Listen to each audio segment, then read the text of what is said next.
You're not hosting this party, Helen. You're just not good enough for it. The words landed like ice water. I stood in my own kitchen, wooden spoon still in hand, staring at my husband Daniel as he leaned against the counter with his arms crossed. His brother Marcus stood beside him, smirking. Daniel's parents sat at the kitchen table, nodding slowly like they'd been discussing this behind my back for weeks. The guests expect something classier, Daniel continued, his tone matter-of-fact, like he was discussing the weather.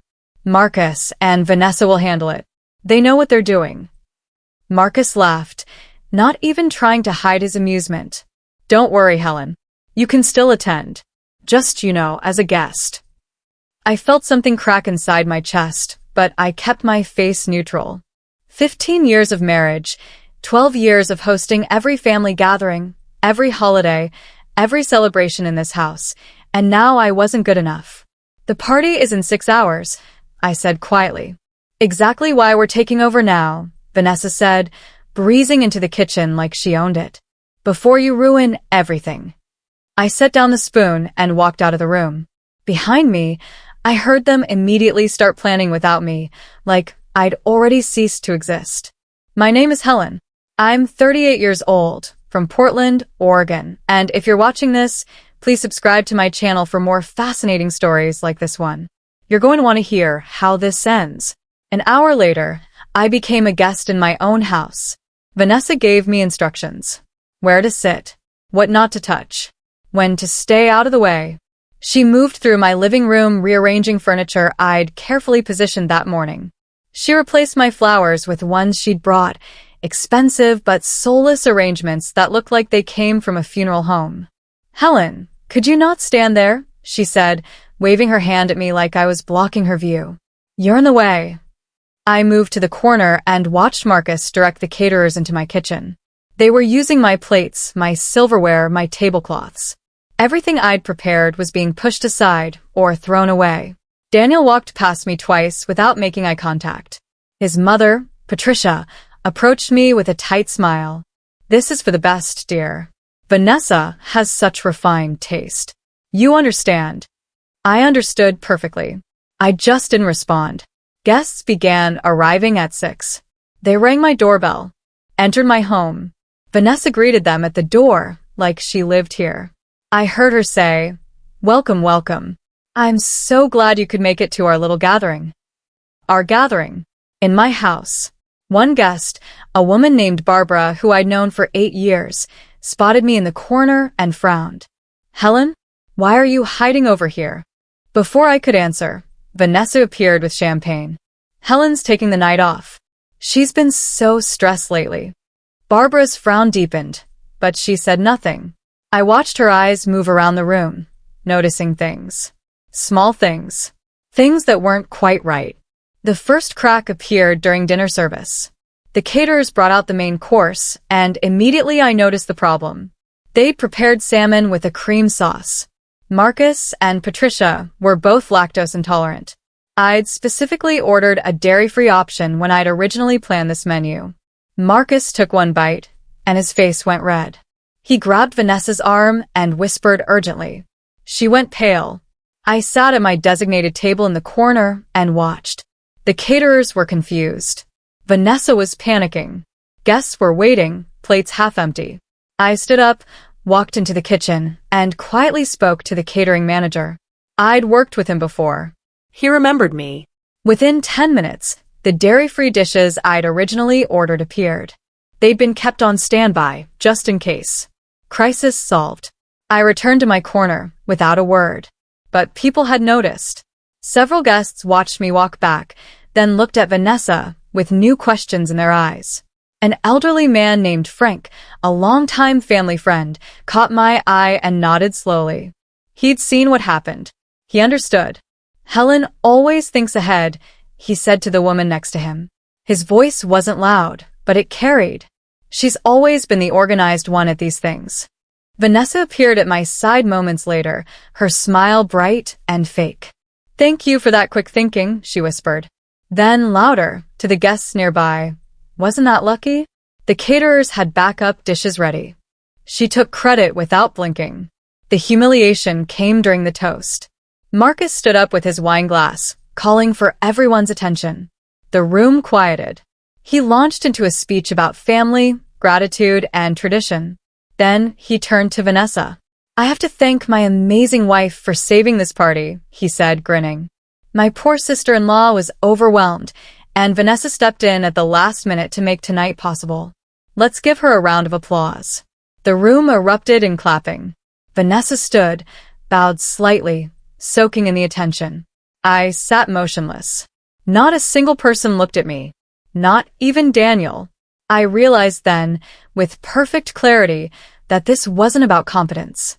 They didn't think I was incapable. They just didn't want me visible. They wanted me erased. Daniel raised his glass. He smiled at Vanessa. He clinked glasses with Marcus. He never once glanced my direction. When the toast ended and conversations resumed, Frank appeared beside my chair. He pulled up a seat, his expression troubled. "Helen," he said quietly, "what's really going on here?" I looked at him. This man had been at my wedding. He'd attended every party I'd ever hosted. He knew the truth. "Ask them," I said simply, nodding toward Marcus and Vanessa. Frank's jaw tightened. He stood up and walked directly toward my husband's brother. Frank's voice wasn't loud, but it cut through the party noise. "Marcus, I'm confused," he said, polite but firm. "Helen's been hosting these gatherings for over a decade. Why the sudden change?" Marcus blinked, caught off guard. "Oh, well, Helen's been busy. We thought we'd help out." "Help out," Frank repeated slowly. "By taking over entirely? Without her input?" Other guests started listening now. Conversations dimmed. Barbara joined Frank. "I was wondering the same thing. Helen organized my daughter's baby shower last year. She's incredible at this. Why wouldn't she be hosting her own party?" Vanessa jumped in, her voice too bright. "Helen was overwhelmed. We didn't want her to stress." "She doesn't look stressed," Frank said. "She looks sidelined." The word hung in the air. Sidelined. Accurate and damning. Patricia tried to smooth things over. "It's just a party. Does it really matter who hosts?" "It matters when it's her home," Frank said quietly. "And her guests. And her reputation." I watched Daniel's face go red. He opened his mouth, but nothing came out. He'd been caught, and he knew it. Other guests began whispering. I saw them looking at me with new understanding. They weren't stupid. They'd noticed the missing details, the small failures, the things that didn't feel like my usual touch. Someone near the back said, just loud enough to hear, "This feels different without Helen running things." The rest of the evening unraveled in slow motion. Small failures kept surfacing. The coffee ran out.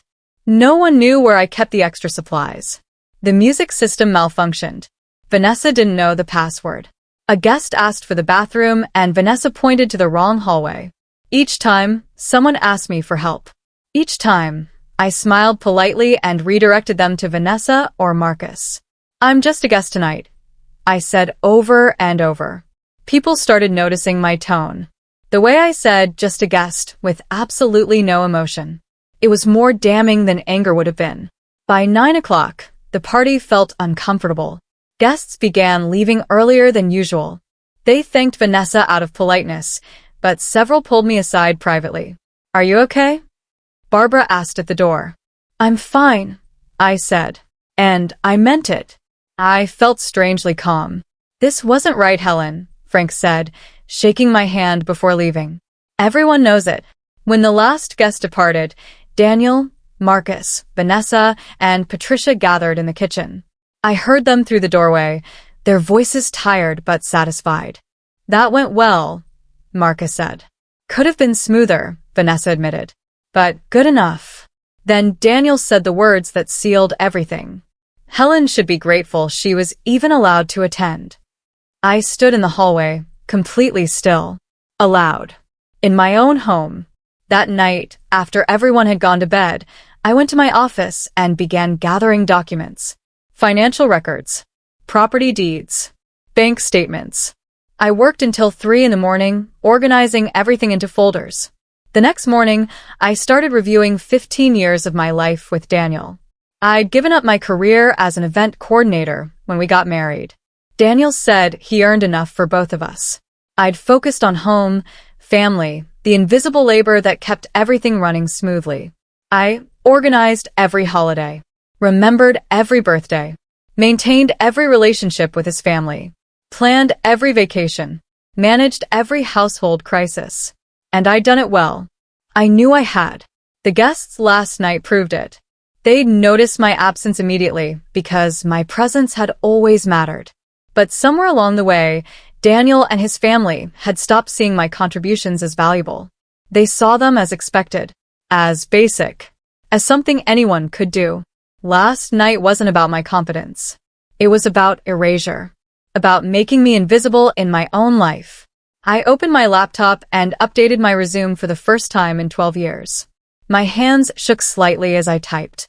Event coordinator, project manager, client relations specialist. I'd spent 12 years managing the most demanding clients possible. Family. I'd negotiated schedules, handled crises, maintained relationships, executed flawless events. Those were skills.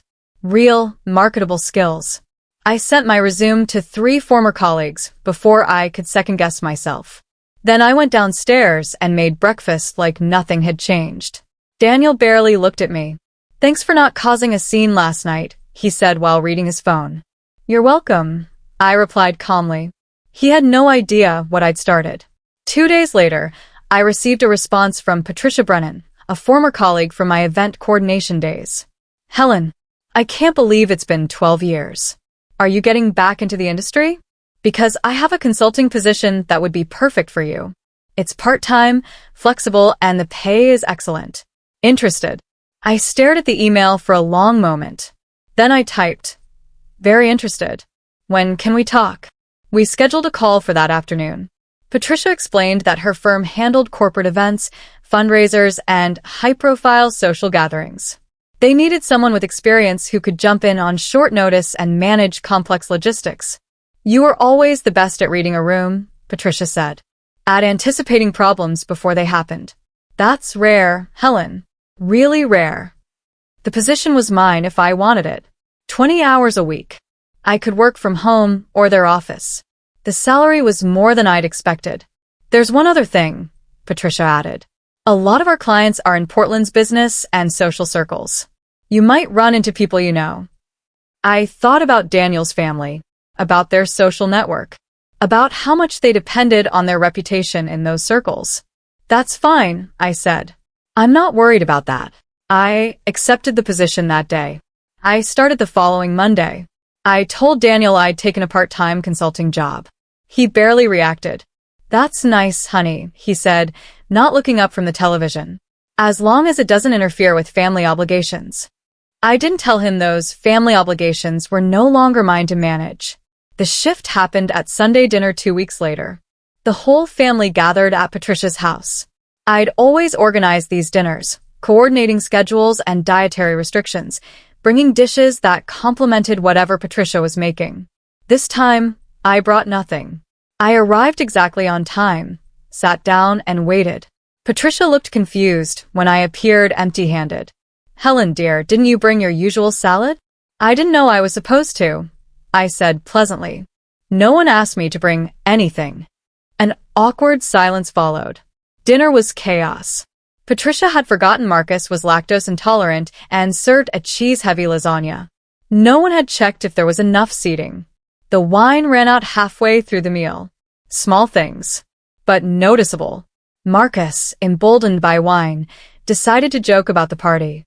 "Remember when Helen couldn't handle hosting?" he said with a laugh. "Good thing Vanessa saved the day." I looked at him calmly. "I remember you thanking me for fixing your dairy problem." He blinked. "What?" "The caterers served you food you couldn't eat." I corrected it. Vanessa took credit. The table went quiet. "Helen, don't be dramatic," Daniel said, his voice tight. "I'm not being dramatic. I'm stating facts." I turned to Patricia. "I'm going to be very busy with work for the foreseeable future.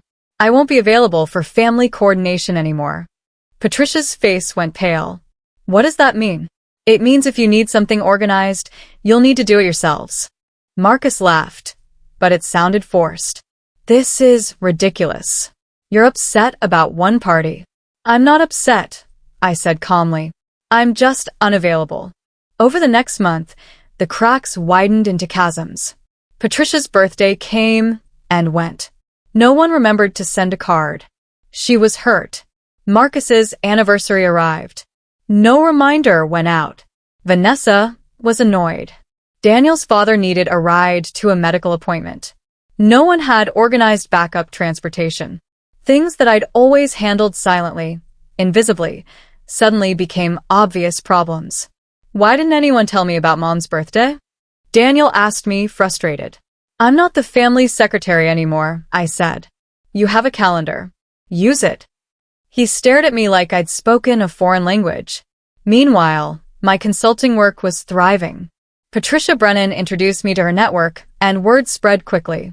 Helen Morrison knows how to handle complicated events. Helen never drops details. Helen makes everything look effortless. I was getting the recognition professionally that I'd never received personally. At a fundraiser I'd coordinated, I ran into several people from Daniel's social circle. They greeted me warmly, impressed by the event. Helen, this is incredible, one woman said.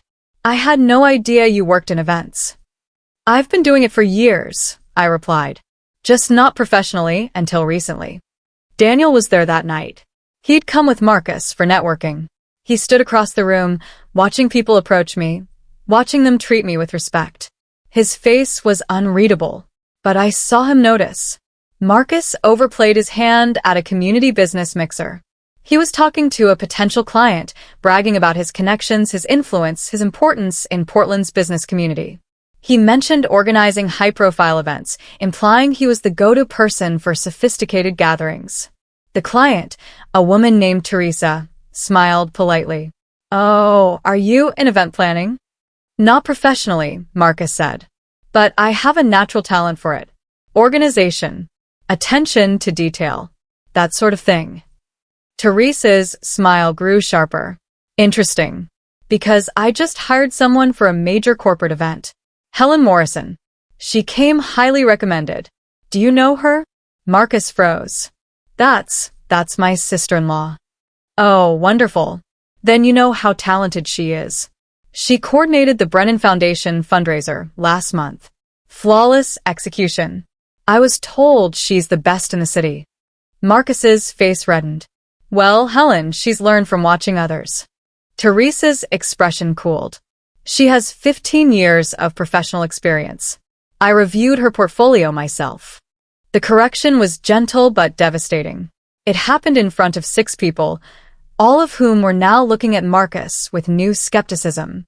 He tried to recover, but the damage was done. His credibility, built on exaggeration, crumbled with a few factual sentences. I wasn't there to see it, but Teresa told me later. She thought I should know. The marriage began cracking audibly 3 months after the party. Daniel came home one evening, his expression stormy. You need to stop embarrassing the family. I looked up from my laptop. How am I embarrassing anyone? You're out there working, making yourself visible. People are talking. People are talking about my professional competence. That's embarrassing to you. He struggled to find words. It's making me look bad. How? He couldn't answer. Because the truth was, my success highlighted his family's treatment of me. My visibility revealed their dismissal. I want you to stop taking so many clients, he said finally. No. The word was simple. Final. No. His voice rose. Helen, I'm asking you, and I'm saying no. This is my career. My choice. My life. Our life, he insisted.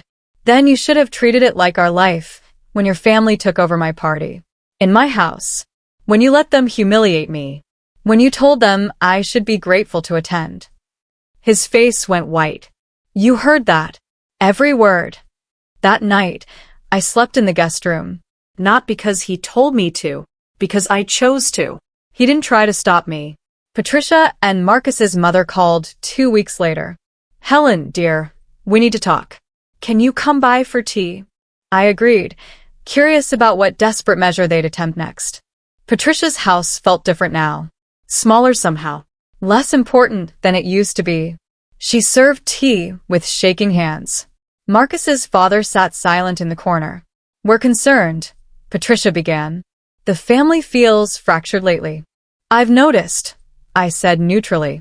We think maybe perhaps we weren't as considerate as we should have been. About the party. An apology. Finally. 3 months too late. Perhaps, I agreed. She looked hopeful. So, you understand? We can move past this. What exactly are we moving past? Patricia blinked. The misunderstanding. About the party. About your role. There was no misunderstanding. You believed I wasn't good enough to host.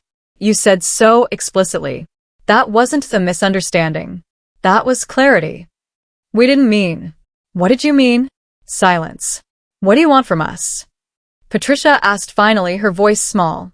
It was the first honest question she'd asked in years. I want respect, I said simply. I want recognition for my contributions. I want to be treated like my time and skills matter. Of course they matter, dear. Then why did you erase me from my own party? Why did you let Marcus mock me? Why did Daniel tell everyone I should be grateful to attend? Patricia had no answer. Neither did Marcus's father. I finished my tea and left. My career continued expanding. 6 months after the party, I was coordinating events for 3 of Portland's largest corporations. My name appeared in business publications. People sought my expertise. Daniel heard about me from strangers before he heard about me from me. Someone at work mentioned you today, he said one evening, his tone odd. Said you organized their company retreat. Said it was the best event they'd ever attended. That's nice, I replied, not looking up from my computer. Why didn't you tell me about it? You never asked. He stood there for a long moment. Helen, what's happening to us? Us. I looked at him directly. Daniel, there hasn't been us in a long time. There's been you and your family. And there's been me, serving all of you invisibly. That's not fair. Fair? You let your brother humiliate me in front of our friends. You told your family I should be grateful to attend a party in my own home. You never once defended me. His face crumpled slightly. I didn't know it bothered you that much. Because you never asked. You never noticed. I was furniture to you, Daniel. Useful furniture, but furniture nonetheless. I love you, he said quietly. Do you? Or do you love what I provided? The organization, the coordination, the invisible labor that made your life comfortable. He couldn't answer honestly. We both knew it. The real turning point came 8 months after the party. I hosted my own gathering. Small, elegant, carefully curated. I invited people who respected me, colleagues, clients, friends I'd reconnected with, people who valued my contributions. I didn't invite Daniel's family. The event was perfect, intimate, warm. Everyone there wanted to be there, and everyone there saw me. Patricia heard about it through her social network. She called the next day, her voice tight. You hosted a party and didn't invite us? Yes. That's incredibly hurtful, Helen. Is it? How do you think I felt being erased from my own gathering? That was different. How? Silence. Again. We're family, she said finally. Family respects each other. Family doesn't humiliate each other. Family doesn't erase each other. So, this is revenge? Excluding us? No, I said calmly. This is boundaries. I'm choosing who I spend my time with. I'm choosing people who value me. You can't just cut us out. I'm not cutting you out. I'm stepping back. There's a difference. Patricia tried tears, then guilt, then anger. None of it worked. I'd spent 8 months building a new life. I wasn't going back to the old one. Daniel finally broke 10 months after the party. He came home and found me packing. What are you doing? Moving some things to the guest house. I'm converting it into a home office. Helen, we need to talk. About what? About us. About our marriage. About everything. I stopped packing and looked at him. Really looked at him. He'd lost weight. His face was drawn. He looked tired. Okay, I said. Talk. He sat on the bed, head in his hands. I miss you. I'm right here. No, you're not. You're gone. You're polite. You're distant. But you're gone. Yes, I agreed. I am. How do I get you back? It was the question I'd been waiting for. The question that would tell me everything. Why now? I asked. He looked up, confused. What? Why do you want me back now? Why not when your brother mocked me? Why not when your family erased me? Why not when I slept in the guest room for the first time? Why now? He opened his mouth, closed it, tried again. Because people keep asking about you, keep praising you. And I realized I don't actually know who you are anymore. And I'm scared. Scared of what? Scared that you don't need me. Scared that you're better off without me. I am better off without you, I said quietly. Not because you're a bad person, but because you never saw me. You saw your wife, your helper, your organizer. You never saw Helen. Tears filled his eyes. I want to see you now. Why now? I repeated. He couldn't answer honestly. Because the truth was, he wanted me back now that other people valued me. Now that I had status. Now that losing me would be publicly embarrassing. Not because he loved who I actually was. I thought so, I said softly. 3 months later, I signed a lease on a small apartment downtown. Daniel didn't fight it. He couldn't. The marriage had been dead for over a year. We both knew it. I wish things were different, he said as I packed my last box. Things are different, I replied. Just not the way you wanted. Marcus and Vanessa's marriage was struggling too. Turns out taking credit for other people's work doesn't build a strong foundation. Their social standing had declined steadily. People remembered how they'd treated me. Portland's professional circles were small. Word spread. Patricia stopped calling after her 6th unanswered invitation. She finally understood that I meant what I said. I wasn't coming back. I wasn't forgiving easily. I wasn't pretending everything was fine. My career flourished. I opened my own consulting firm. Small, exclusive, highly selective. I only worked with clients who respected expertise, who valued collaboration, who understood that good work required good relationships. Within a year, I was booked solid. 2 years after the party, I hosted another gathering. This time it was larger. A celebration of my firm's anniversary. I invited everyone who mattered to me now, colleagues, clients, friends who'd supported my journey. The event was flawless. Not because I needed it to be, but because this is what I did. This is who I'd always been. Frank attended. Barbara attended. Teresa attended. People who'd witnessed my erasure and my rebuilding. I'm proud of you, Frank said, raising his glass. You could have become bitter. Instead, you became better. I smiled. I became visible. That's all. Daniel showed up uninvited. He stood at the entrance, looking lost. I saw him there, hesitated, then walked over. Hello, Daniel. Helen. This is incredible. You built all this. Yes. I never knew you could. You never asked. He flinched. I'm sorry. For everything. For not seeing you. I know. Is there any chance we could try again? I looked at this man I'd spent 15 years with. This man who'd let his family humiliate me. This man who only valued me after others did first. No, I said gently. But I wish you well, Daniel. I really do. I meant it. I'd stopped being angry months ago. Anger required caring. I'd moved past both. He nodded slowly and left. I returned to my guests. To my life. To the world I'd built where I was seen, valued, and respected. Marcus reached out 3 months after Daniel left my party. His email was brief. I need help with an event. We'll pay your rate. I read it twice, then replied, I appreciate the offer, but I'm booked solid. I can recommend other coordinators if needed. His response came within minutes. Please. I need your help specifically. I called him. Professional curiosity, nothing more. What's this about, Marcus? He sighed heavily. My firm is hosting a client appreciation dinner. It's important. Make or break important. And I'm not good at this. I thought I was, but I'm not. You humiliated me 2 years ago. I know.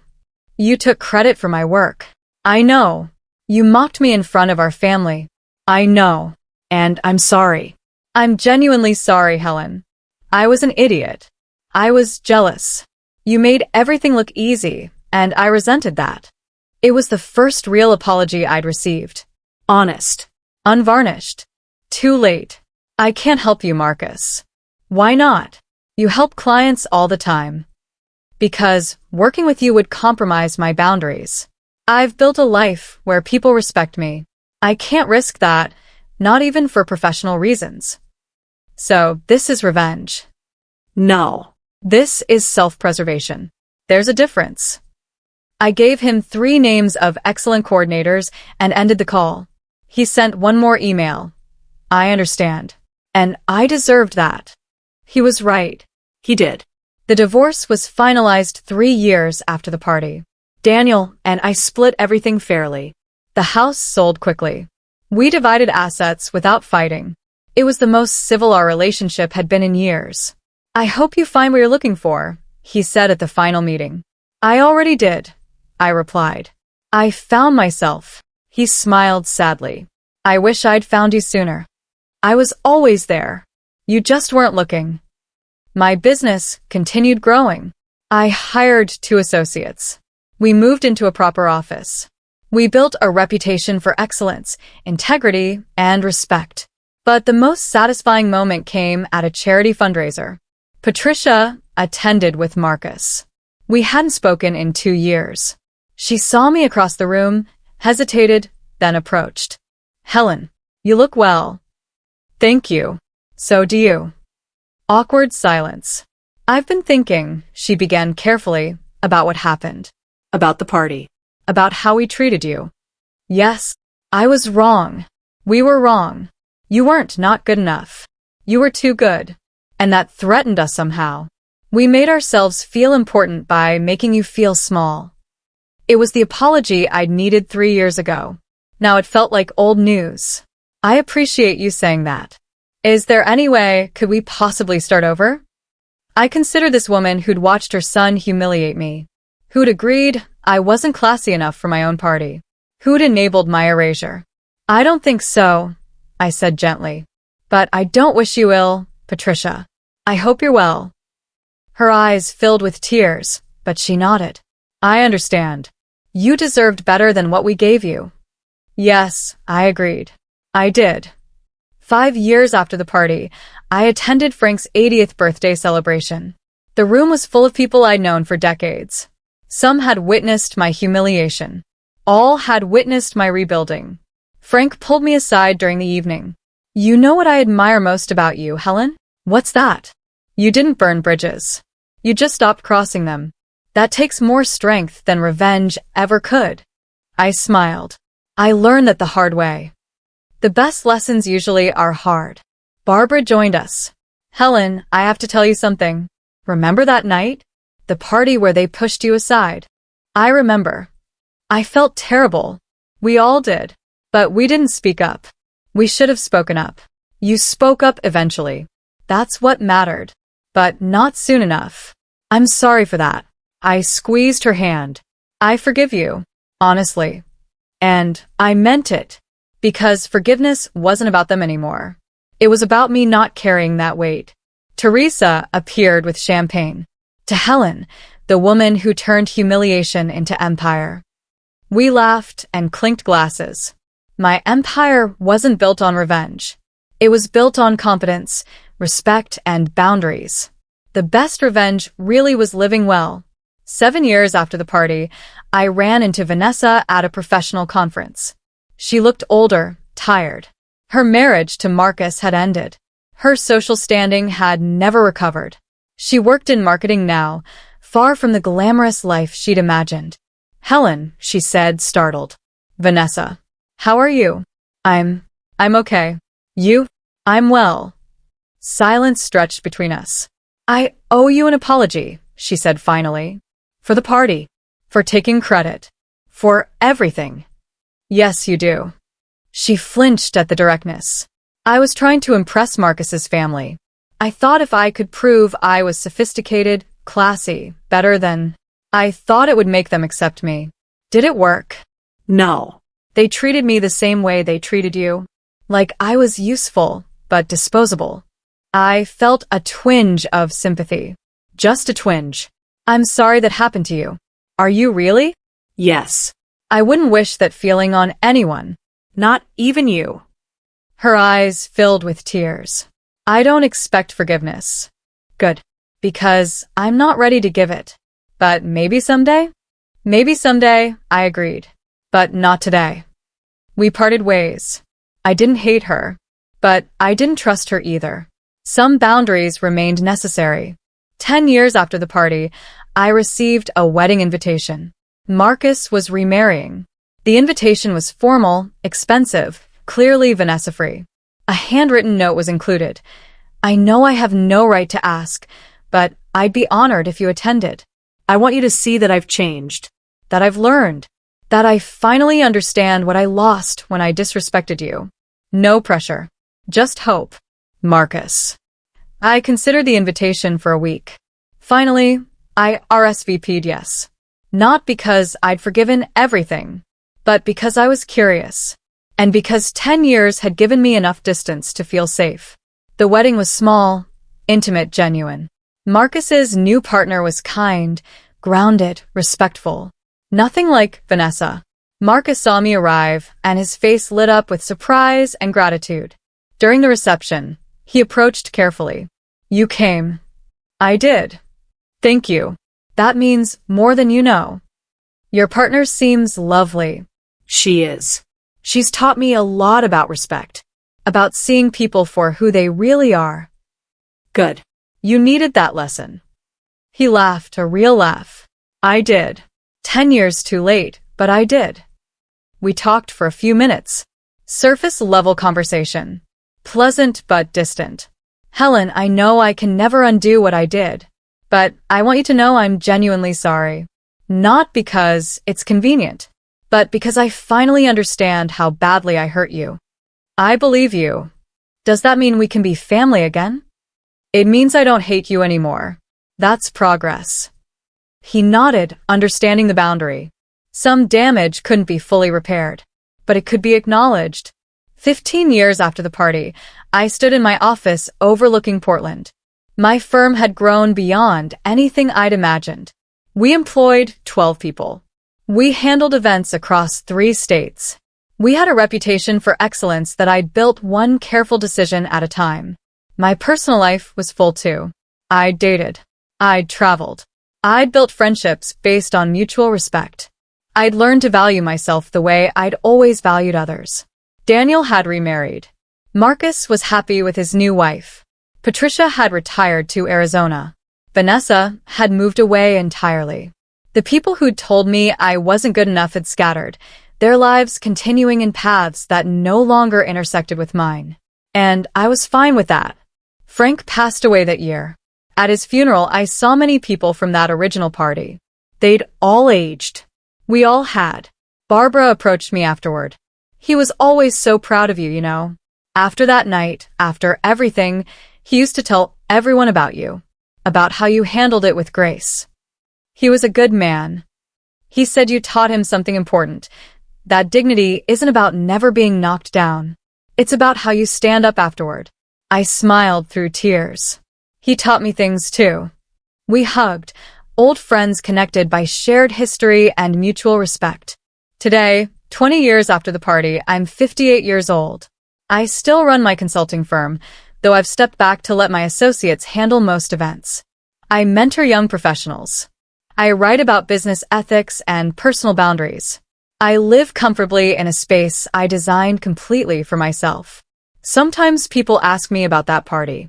The story has become almost legendary in Portland's professional circles. The woman who was told she wasn't good enough, who then built an empire proving otherwise. But I don't tell it as a revenge story. I tell it as a boundary story. I didn't destroy anyone. I explain. I just stopped accepting disrespect. I stopped making myself small. I stopped being invisible. But weren't you angry? They ask. For a while. But anger burns out eventually. What remains is self-respect. And that's more powerful than revenge could ever be. I still see Marcus occasionally at professional events. We're cordial, friendly even in a distant way. He's never asked for anything beyond basic courtesy, and I've never offered anything beyond basic kindness. Patricia sends Christmas cards. I send them back. We're not close, but we're not enemies. Just two people who once hurt each other and finally learned to let it go. Daniel moved to Seattle. We exchange occasional emails. He's happy, or so he says. I'm genuinely glad for him. But the most important thing I learned wasn't about them. It was about me. I learned that I was never not good enough. I was simply surrounded by people who benefited from believing I was. I learned that visibility isn't something others grant you. It's something you claim for yourself. I learned that the best revenge isn't destruction. It's construction. Building a life so fulfilling that the people who dismissed you become footnotes in your story rather than its authors. That party was 20 years ago, but it gave me something unexpected. Clarity. The clarity to see who valued me. The clarity to see who I'd become by accepting too little. The clarity to see who I could become by demanding more. I built a good life after that night. Not despite what happened, but because of what I learned from it. And that, I think, is the real victory.